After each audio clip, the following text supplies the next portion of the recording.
we're excited to talk to Joe Beninati from Monumental Sports Network, Capitals play-by-play announcer. Caps are in Minnesota tonight.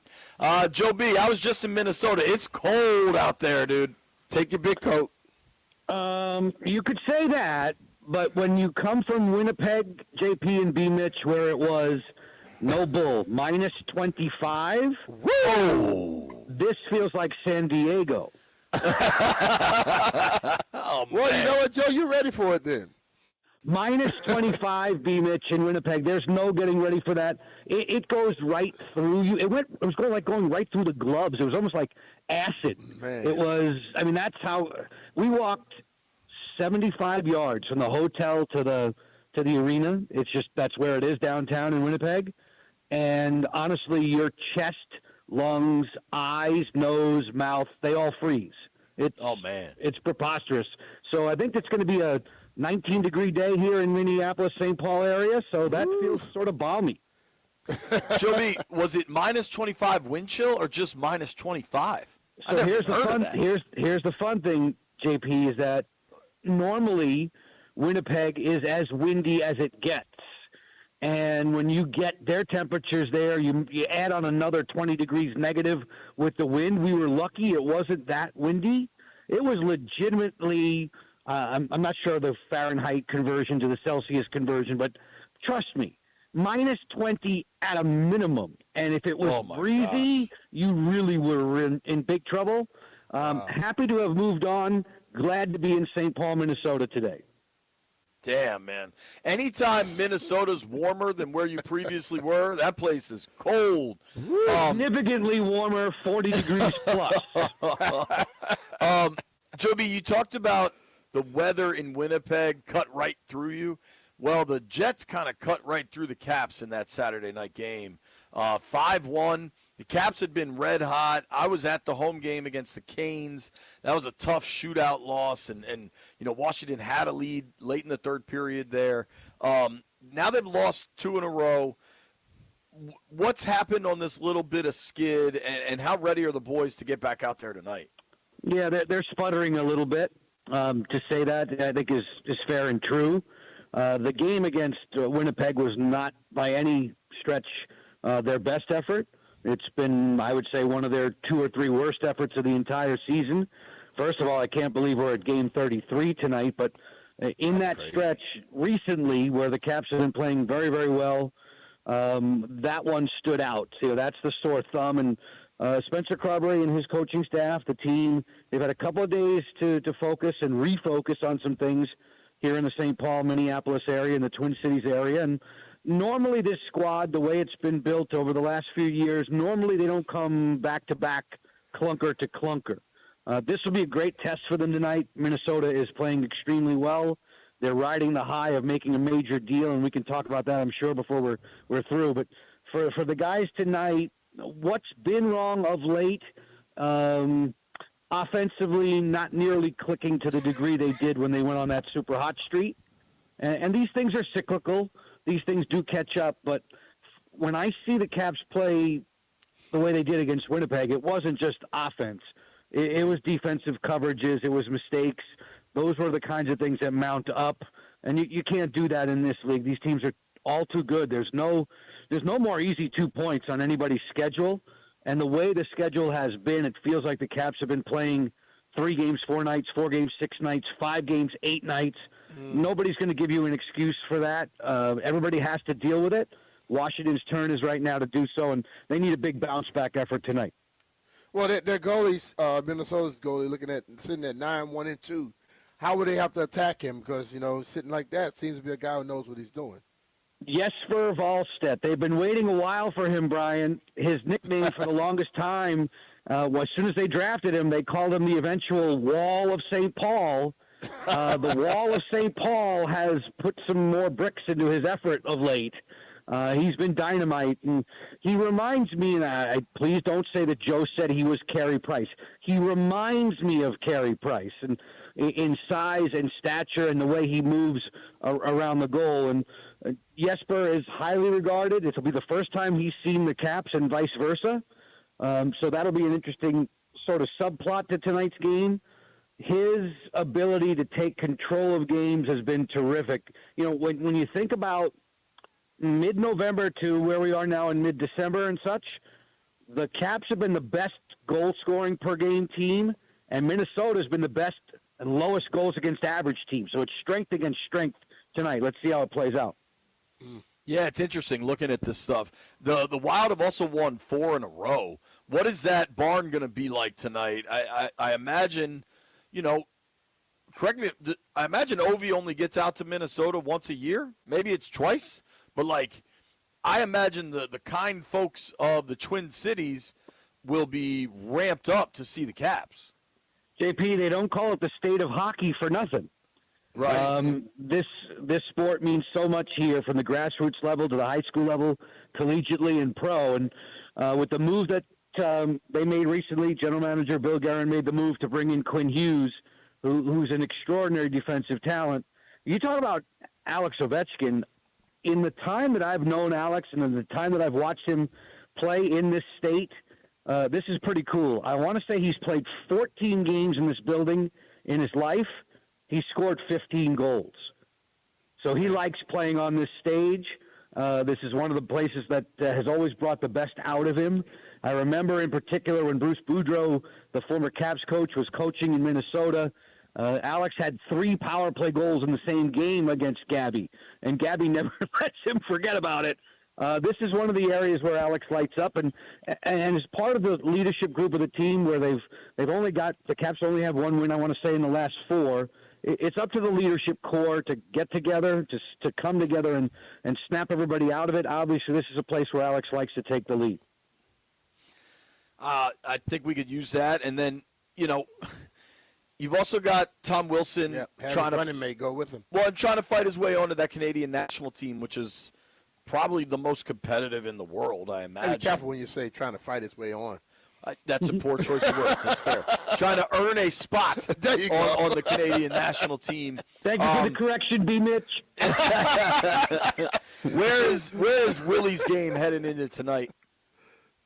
He's been, I think, from the outset of the season, right there with Logan Thompson, 1 and 1A as far as MVPs for Washington in the first 30-plus games. Tom's got points in 8 of 11. I don't think, like I said, I don't think any of the Caps would tell you that they were at their best in the Winnipeg game. And Willie's the kind of player who, by leadership, will sit there and say, hey, fellas, follow me. And all the while, I think Tom knows there's a great deal of Team Canada scouts, management, brass that's constantly watching him, constantly watching Logan Thompson with regard to potentially playing in that tournament in February. And you know Wilson wants to, desperately so. And I think he can give Team Canada a little bit of an edge in terms of that physicality that he brings.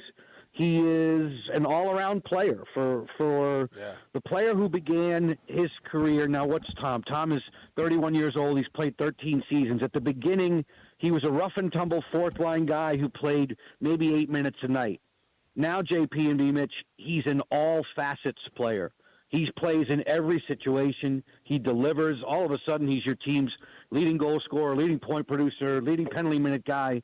That kind of snarl normally is not what you would associate with Olympic play, but if it does get physical and if it does become more of a, who needs to throw the big hit to change momentum, I want Wilson on my team. And thankfully, Caps fans have had him in that position for a long time, and I hope he gets to do it to represent his country. But the way he plays now, how can he run away from that old mantra of what they thought he was? Because right now, he's not that guy unless he needs to be.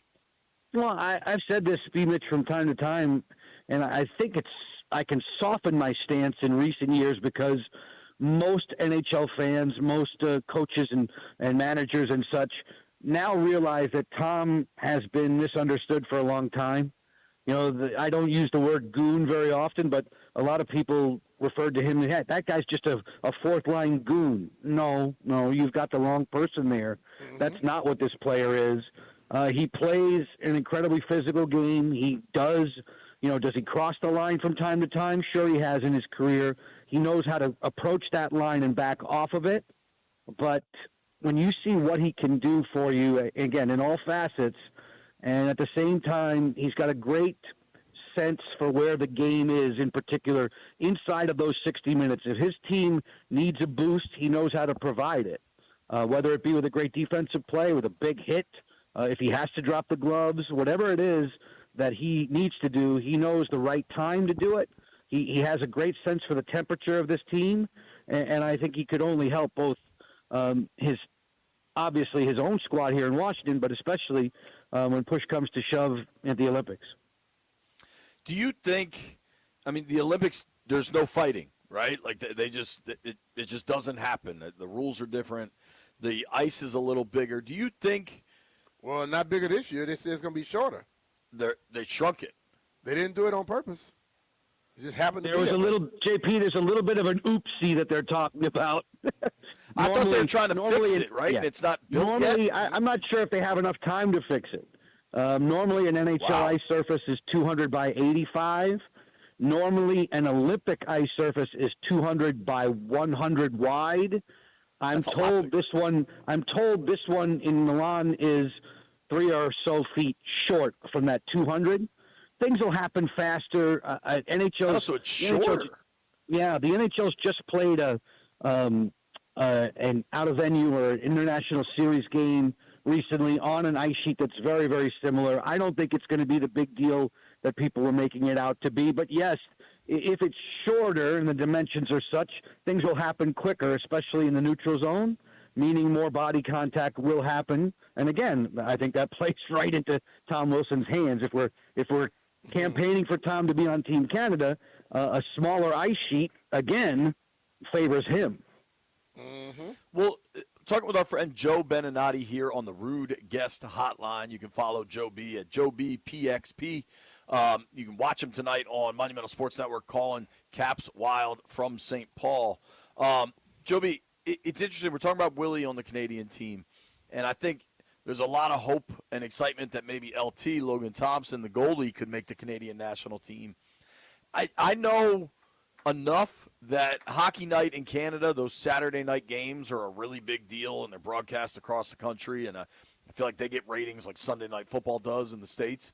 How much did LT not having his best performance against Winnipeg maybe impact his spot for the Canadian national team? No, I would hope not. Again, nobody's perfect in that sense, but he's been that good this season, JP. If you look at the Capitals and you find them in the standings where they are now in third place, I think a lot of people will tell you first blush that Logan's been the most valuable player in that 32-plus games now, getting towards where we are in the season. I'm not going to hold that against him. If you look at the grand scheme of things, I think he's allowed 2 goals or less 17 times. I mean, his play has been extraordinary. And I know Team Canada has noticed it. I know from specific conversations I've had with Team Canada's head coach, John Cooper, that they value Logan Thompson a great deal. I'm curious to see when they're going to make that decision and finalize it. I know Logan's on pins and needles, so is Tom. Everybody is. But if you ask me, I would say Logan has a better chance of making Team Canada than Tom does. And I don't think that a misstep on a hockey night in Canada in Winnipeg by the entire team would be held against Logan. No, his body of work, if we're going to talk about the body of work in the first 2-3 months of the season, he's extraordinary.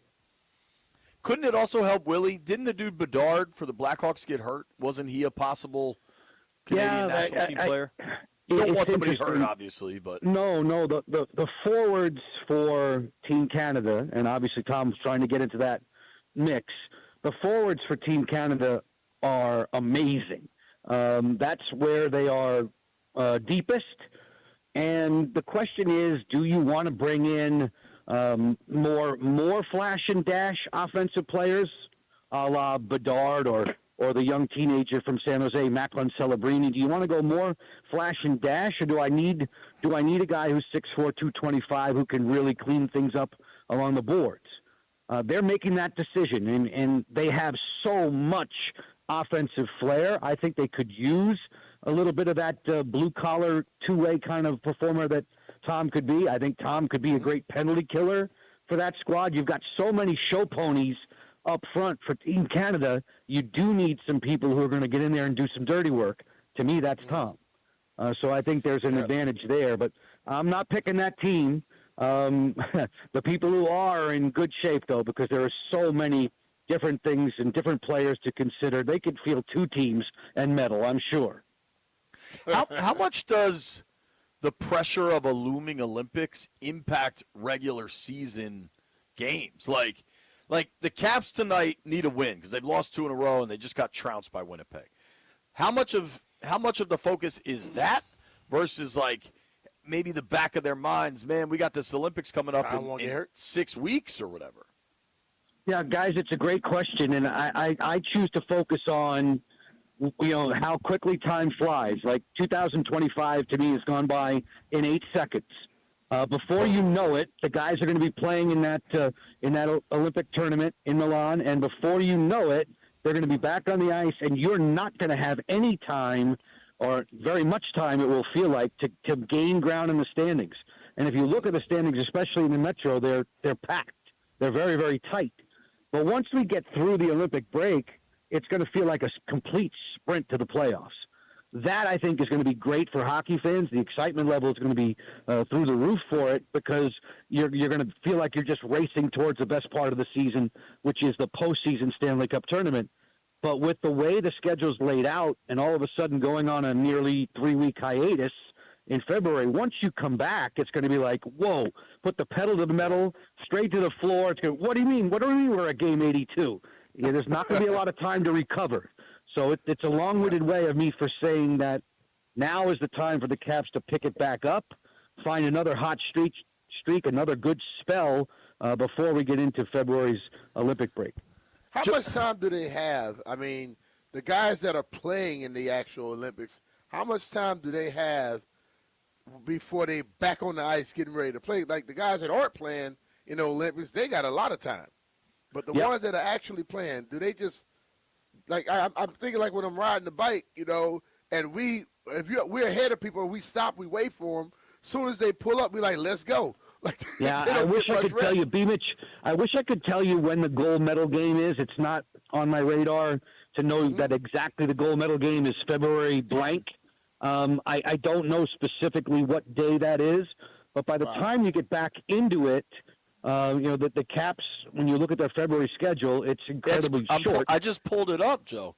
They come back. They play February 25th, 27th, 28th. Then, listen, these stretches are crazy. They play March 7th, March 9th, March 11th, March 12th, March 14th. And this ain't hoops, load management. This is hockey. And these dudes are killing each other. JP, it's been that way the entire season. And that's the sacrifice that the league and the Players Association, when they are both gung-ho and thumbs up to being part of an Olympic tournament, and I love it, but when you do that, the schedule gets so compressed that you're going to see an awful lot of that. Once we get past the Olympic break and the gold medal game, you're going to have every other night. It's going to be like the playoffs before the playoffs even begin. Listen to this stretch in March. March 18th, 20th, 22nd, 24th, 26th, 28th, 31st, April 2nd, April 4th, April 5th. Damn. That's great. Dude. That's tough on the back. I see, that's what I'm saying. The guys that play in the Olympics, when they get back, do they just go? They don't get. You would think, Brian, from a physical standpoint, and obviously from an emotionally charged standpoint, the electricity that goes into an Olympic tournament, you would imagine that the guys that come home, please give me they're not asking, but these guys don't ask for nights off. No. These guys will not ask for a night off, but they could sure use it. When JP lays out that kind of schedule post-Olympics, you get what I mean. The league is asking an awful lot, and the players know it. They knew it going in. They knew how this would impact the schedule. Well, look at that schedule when you come back. Wow. And it's not like it's a cakewalk leading into it. Nope. Joby, where's your restaurant of choice in Minnesota? You're in St. Paul, so I don't know that area as well. We actually stay on the Minneapolis side. The restaurant was the one that we love. It was beautiful again last night. Zello, Zelo, in Minneapolis, outstanding. And then we've gone there 2 or 3 times. It never fails. What does Locker get? Wings? Locker checked out. Locker checked out last night. He wasn't there. And by the way, Locker has company in the booth tonight. TJ Oshie in the booth tonight all game long. Okay.